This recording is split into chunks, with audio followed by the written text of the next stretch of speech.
Great Monday and happy Kwanzaa. This time of the year, holidays, the time that we come together as families, we have a lot of reflection. As soon as the big holiday, which is Christmas, passes, we follow that by the new year. We have New Year resolutions and things we want to do, whether it be lose weight, be a better individual, love more, or just be evil. Some people just plan their next year to just see how much more evil that they can be, unfortunately. A couple tips for you of anyone who hasn't really thought about, well, what should I do for the new year? How should I plan and be a better individual?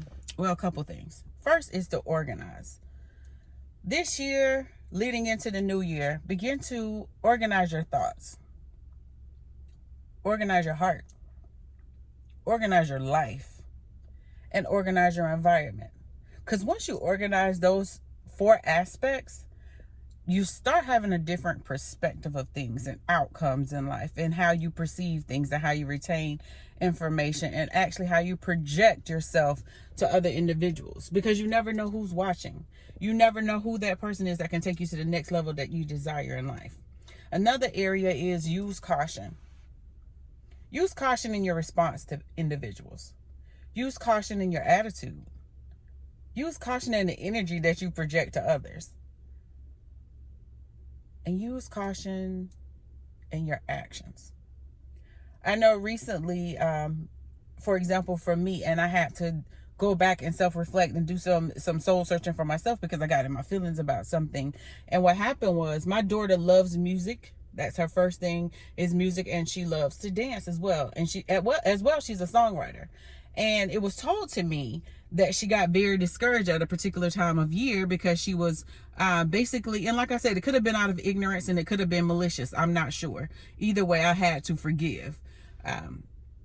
Someone asked my daughter, which one would you choose? Or basically, you should choose, do you like music or do you like dancing? And it discouraged her. She stopped writing. She stopped being motivated by dance. And so she just stopped doing them all together. Granted, she's not perfect by far, but one thing she's always done is been a songwriter and loved music. And for someone to say something that she actually admired and looked up to, it took something from her. And that really bothered me when I heard that. And I was like, you know what? I'm going to have to charge this one to the game.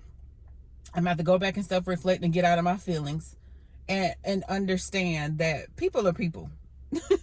They're going to respond how they respond, whether it's in their natural sense or it's in their spiritual. And a lot of people come from their natural thinking they're in their spiritual, and they say some very ignorant things that can discourage you. So be careful as to your actions and the way that you say things and project things towards people. Protect your crown is the next thing. I can't tell you enough. Protect this. Protect your crown. Protect the thoughts that are going in your head. Protect what you allow into your atmosphere. Allow the words that are projected towards you and the words you project towards others. Then next is protect your heart. Protect your heart. There are people out there that don't care about your heart. Did I not tell you there are people going into the new year figuring out ways that they can be deceptive to others, which is very unfortunate and very sad. Last but not least on this list of things to think about is forgive. And when I say forgive, I mean forgive everyone. Trust me, I know how hard it is, but you have to come to a place where you forgive. Why? Because you're giving that other person too much power. And truly know, truly know and understand that I understand that people left permanent scars in your life, whether it's something they did to you mentally, physically, and left emotional scars behind.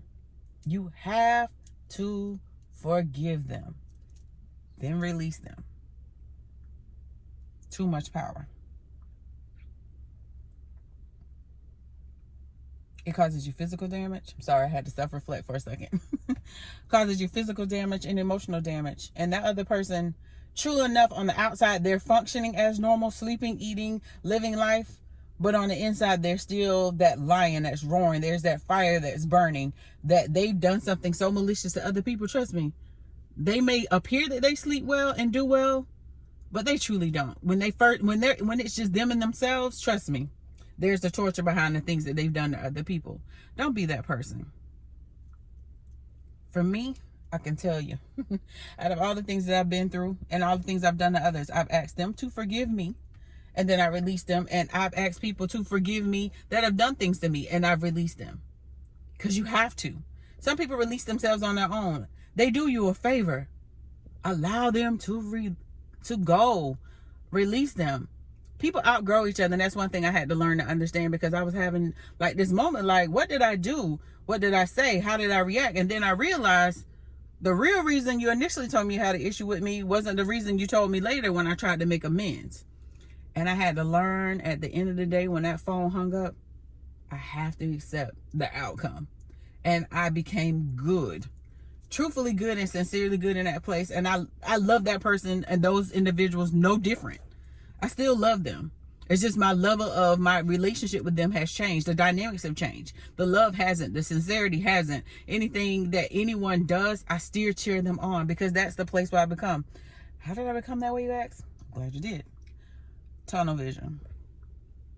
I am so unaware of all the nonsense that goes on around me. Even if there are things still being said about me, I have no idea. I don't care. I'm at such a different place in life. I'm surrounded by a very small circle of highly intelligent, spiritual individuals that we encourage each other. I have a mentor that I can reach out to, and she gives me truth without bias, without prejudice, without judging. She gives me truth. And sometimes it's extremely painful, even from my little small circle. But they help me grow and help me understand and become a better individual. Again, I'll call it and let you know what it is. It's tunnel vision. I'll block out all the negativity. I don't have time. Let's go into this new year with a new perspective on life. Let's become better, healthier individuals, mentally, physically, and emotionally. Great day, beautiful souls.